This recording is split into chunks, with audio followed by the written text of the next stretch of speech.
Tenemos aquí un pequeño informe acerca de enterramientos y su origen histórico o mítico. Empecemos por pensar en cuáles pueden haber sido los enterramientos más antiguos. Digo aquellos en que ya se procedía de una forma ceremonial, manipulándose al muerto. Bueno, se calcula que estos enterramientos empezaron allá por el cuarto milenio antes de Cristo. En aquel tiempo los sumerios amortajaban ya a sus difuntos y los metían en unas canastas de juncos trenzados. Los textos antiguos dicen que lo hacían movidos por el temor. Así no sorprende que la mayoría de los ritos y ceremonias tengan un origen común: el horror ante la eventualidad de que el espíritu del fallecido pudiera regresar al lugar donde había transcurrido su existencia. ¿Para qué? Bueno, por ejemplo, para perturbar la paz de los vivos. Esto horrorizaba a los vivos. Entonces ahí empezaron a enterrarlo, a meterlo adentro de una canasta, etc. En los pueblos noreuropeos se ataba el cuerpo después de decapitarlo. Poner la decapitación en segundo lugar después de indicar que se lo ataba parece un error en la enumeración. Pero también le amputaban los pies por si acaso. De este modo pensaban que iban a evitar que los muertos persiguieran a los vivos. Efectivamente, una persona que además de muerta está decapitada, atada y sin pies, difícilmente pueda perseguir a nadie. Los pueblos mediterráneos antiguos enterraban a los seres queridos, quiero decir a los muertos, ¿no?, lejos del pueblo. Para asegurarse, no se sabe de qué, daban varias vueltas por los alrededores para despistar al muerto. Que el muerto... para que no volviera, ¿para qué? Para que no encontrara el camino de regreso, evidentemente. Bien. Incluso en muchas culturas antiguas se solía sacar el cadáver por la parte trasera de la casa y se llegaba a abrir un boquete en la pared por el que se sacaba el cuerpo del fallecido, orificio que era tapado inmediatamente después del entierro. Tenían poca fe en los recursos del muerto. Sí. Ciertamente cuando uno se muere pierde la mayoría de sus habilidades, por no decir que todas. Pero a mí sacame de mi casa por la puerta de atrás y creo que soy capaz de volver igual.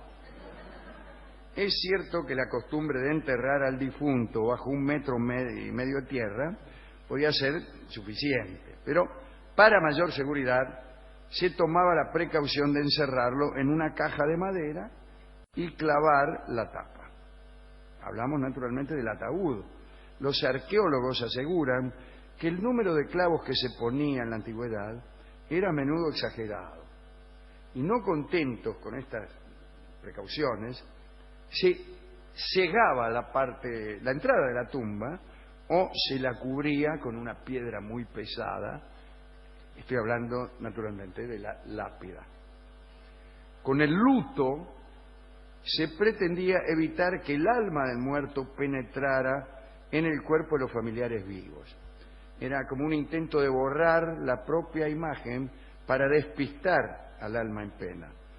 El velo era una máscara o disfraz protector. En otros pueblos el luto se expresaba mediante el color blanco y tal vez querían disfrazarse de espíritus, desorientando así a los posibles intrusos del mundo del más allá. En la antigua Roma se enterraba a los difuntos al atardecer, guiados por un propósito muy concreto. Otra vez, engañar al muerto. Llevaban antorchas y cuando llegaban al cementerio ya habían anochecido del todo. Ellos asociaban el fuego con la muerte, ¿no? De hecho, la palabra funeral viene de la voz latina funus, que significa tea encendida. Algunas veces los ataúdes pueden encontrarse en lugares inhóspitos. No sé si usted oyó hablar de los ataúdes colgantes de los Bos, una de las 56 minorías nacionales de la antigua China. Son un conjunto de sepulcros que penden, que cuelgan de unos precipicios y que por su extraña y majestuosa naturaleza han sido incluidos entre las reliquias culturales de la China. Hay en verdad 265 sepulcros de ese tipo, se encuentran a una altura de entre 10 y 50 metros de altura. Dice aquí el más alto está a 100 metros. Bueno, entonces está mal, porque 100 metros no está entre 10 y 50, sino mucho más alto. La creencia general es que pertenece esta colección de ataúdes a la minoría de los Bos y de los Jiaos. En cuanto a su historia, no se la conoce, no se sabe cuándo se inició, pero sí que terminó durante la dinastía Ming, aquella dinastía que se especializaba en construir cerámica que luego era destrozada en las películas de espionaje de Sean Connery.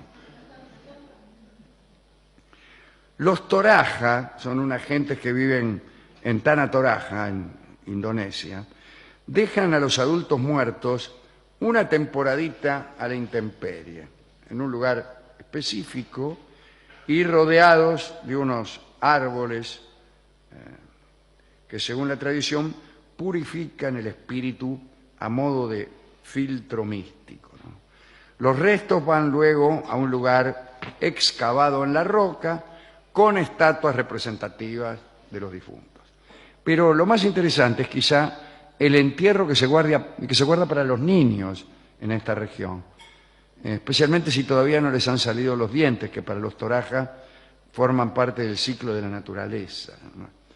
A estos pequeños se los mete en el interior de un árbol hueco, en postura vertical, y rellenan el agujero con huevos a modo de ofrenda, creando de este modo una especie de ciclo regenerativo natural. Los Toraja, lindo nombre para una tribu, sí, o para un conjunto folclórico. Los Toraja creen que los muertos tienen una forma de vida contraria a la de los vivos. Caminan cabeza abajo, hablan al revés, las cosechas perdidas significan comida para los muertos. Y así todo. Y así todo. Así podríamos seguir por 20 segundos más. Los goles en contra y todo. Situado en un valle a unos 150 kilómetros al este de Lhasa, en el distrito de Drigong, en el Tíbet, fue creado en 1179 un monasterio por el fundador de esta ancestral tradición fúnebre, Drigung Kyogpa. La mayoría de los tibetanos adheridos al budismo enseñan que en la reencarnación no hay ninguna necesidad de preservar el cuerpo, ya que navegará por la senda de los cielos como un barco vacío. Este ritual, que en la práctica se conoce como Hathor, que en tibetano significa dar limosna a los pájaros, consiste simplemente en la eliminación de los restos humanos de la persona fallecida. Te cortan en pedacitos y te dejan por ahí para que te coman los pájaros. Como el nombre implica, Hathor se considera un acto de generosidad. El fallecido y sus familiares están proporcionando alimentos para mantener a los seres vivos. La generosidad y la compasión para todos los seres son importantes virtudes en el budismo. Bueno, esta ceremonia es ejecutada por las familiares. Es un poco dura, ¿no? Es desmenuzado al final en trozos pequeños. Como el vermú, los 22 Como el vermú, con una frialdad espantosa, ¿no? Y posteriormente son ofrecidos a las aves. Ahí los persas, recuerdo yo, ponían en tiempos de